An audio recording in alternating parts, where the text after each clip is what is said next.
Hello friends, இன்னைக்கு சப்பாத்திக்கு முட்டை வச்சு ஒரு சைட் டிஷ் பண்ணலாம். சப்பாத்தி பூரிக்கெலாம் ரொம்பவே நல்லாயிருக்கும், இட்லி தோசைக்கெலாம் நல்லா இருக்காது. ஸோ இது இப்போ எப்படி செய்யறதுன்னு பார்க்கலாம். நான் ஒரு கடாய் வச்சுருக்கேன். கடாய் சூடாயிடுச்சு.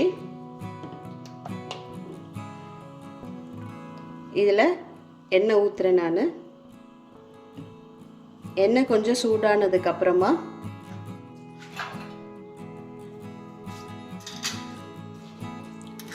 கொஞ்சம் உளுத்தம் பருப்பு,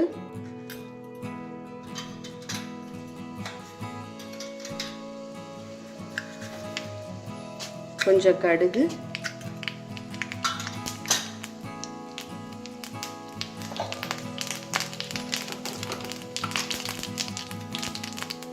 கடுகு பொரிஞ்சதுக்கு அப்புறமா கொஞ்சமா சோம்பு,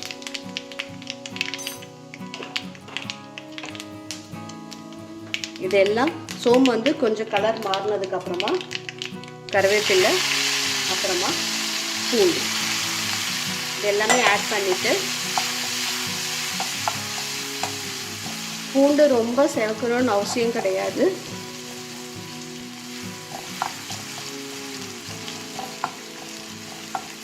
சும்மா கொஞ்சம் டிரான்ஸ்பரண்டாக ஆனால் போதும் பூண்டு. இது வெங்காயம் தக்காளி வச்சு பண்ணுறது இந்த முட்டை கிரேவி டேஸ்ட்டு ரொம்பவே நல்லாயிருக்கும். ட்ரை பண்ணி பாருங்கள். இது மாதிரி பூண்டு கொஞ்சம் வதங்கிடுச்சு. இப்போ நான் வந்து வெங்காயம் ஆட் பண்ணுறேன்.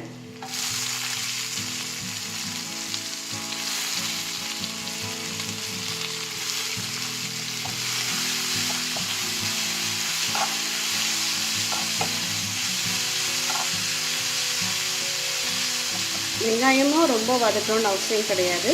கொஞ்சம் டிரான்ஸ்பரண்ட்டாக வர அளவுக்கு வதக்கினா போதும். இப்போ இதில் கொஞ்சமாக மஞ்சள் தூள், அதுக்கப்புறமா உப்பு,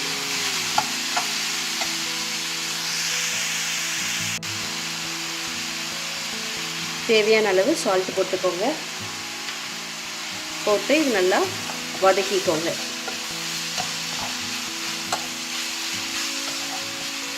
இது நல்லா வதங்கினதுக்கு அப்புறமா,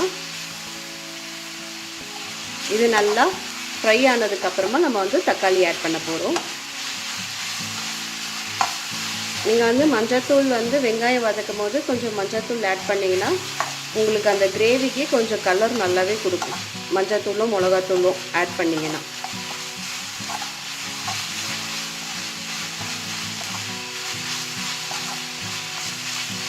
இப்போ இது வதங்கிறது போதும். இப்போ நான் தக்காளி ஆட் பண்ணுறேன். ஒரு 2 மீடியம் சைஸ் வெங்காயம் எடுத்துருக்கேன். ஒரு 2 மீடியம் சைஸ் தக்காளி. கொஞ்சம் இது மாதிரி லென்த் வைஸாக கட் பண்ணி வச்சுக்கோங்க. அப்போ தான் நல்லாயிருக்கும் உங்களுக்கு பார்க்குறதுக்கும் சாப்பிட்றதுக்கும். இந்த தக்காளி கொஞ்சம் வதங்கிறதுக்கு அப்புறமா நம்ம குழம்பு மிளகாத்தூள் ஆட் பண்ண போகிறோம்.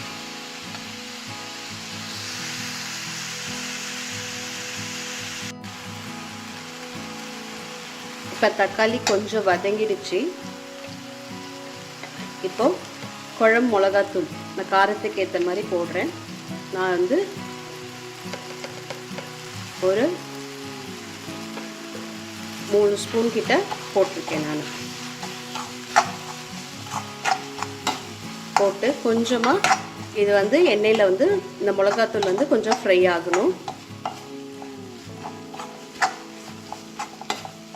கொஞ்சம் எண்ணெய் பத்தலைன்னா நீங்கள் ஆட் பண்ணிக்கலாம். நான் கொஞ்சம் எப்போவுமே எண்ணெய் கொஞ்சம் கம்மியாக தான் ஊற்றுவேன் எது பண்ணாலும்.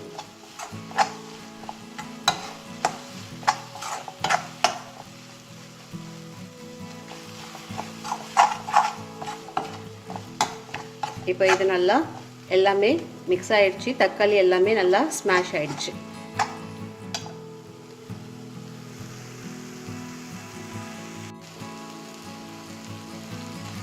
இப்போ இதில் கொஞ்சம் எண்ணெயில் வந்து அந்த மிளகாத்தூள் வந்து கொஞ்சம் ஃப்ரை ஆகிடுச்சு. இப்போ இந்த ஸ்டேஜில் தேவையான அளவு தண்ணி, ரொம்ப தண்ணி ஊற்றிடாதீங்க. கொஞ்சம் திட்டமாக பார்த்து ஊற்றிக்கோங்க. இது எல்லாமே மிக்ஸ் பண்ணிவிட்டு ஒரு மூடி போட்டு மூடிடுங்க. ஒரு 5 நிமிஷம் வந்து இந்த தண்ணியிலேருந்து இந்த வெங்காயம் தக்காளி மிளகாத்தூள்லாம் நல்லா குக் ஆகணும். அந்த மிளகாத்தூளோட ஸ்மெல்லு வந்து போகணும். இப்போ நான் இதை ஒரு மூடி போட்டு மூடிட்டு ஒரு 5 நிமிஷம் கழித்து என்ன பண்ணுறதுன்னு சொல்கிறேன். இந்த ஸ்டேஜில் நீங்கள் உப்பு காரம்லாம் இந்த ஸ்டேஜில் நீங்கள் செக் பண்ணிக்கலாம்.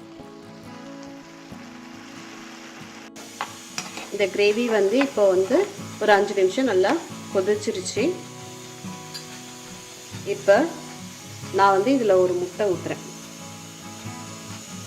முட்டையை வந்து மிக்ஸ் பண்ணாதீங்க.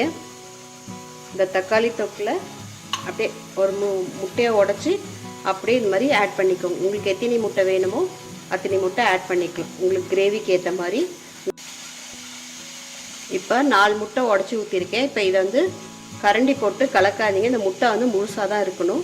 வேணும்னா இந்த சைடில் இருக்க தொக்கு எடுத்து இந்த முட்டை மேலே இது மாதிரி போட்டுருங்க.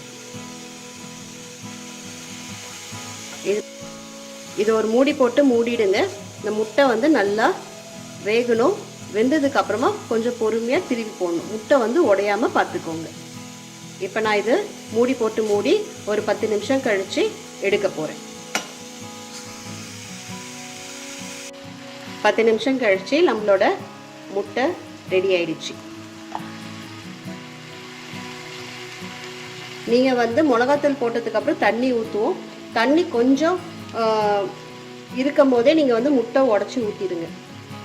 ஊற்றுனதுக்கு அப்புறமா நீங்கள் மூடி போட்டு மூடிட்டு நடுவில் இது மாதிரி கொஞ்சம் அடி பிடிக்காமல் இது மாதிரி கரண்டி விட்டு இது மாதிரி கலரி விடுங்க.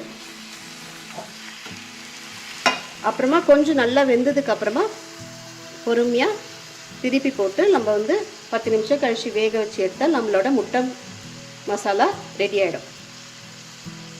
இப்போ எப்படி சர்வ் பண்ணுறதுன்னு பார்க்கலாம்.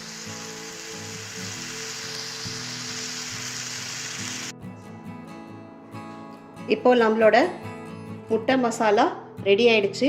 நீங்கள் இது மாதிரி சப்பாத்திக்குள்ளே வச்சு கூட இது மாதிரி ரோல் பண்ணி கூட சாப்பிட்லாம். குழந்தைங்களுக்கும் லஞ்ச் பாக்ஸுக்கும் கட்டி கொடுக்கலாம். ரொம்பவே டேஸ்ட் ரொம்பவே நல்லாயிருக்கும்.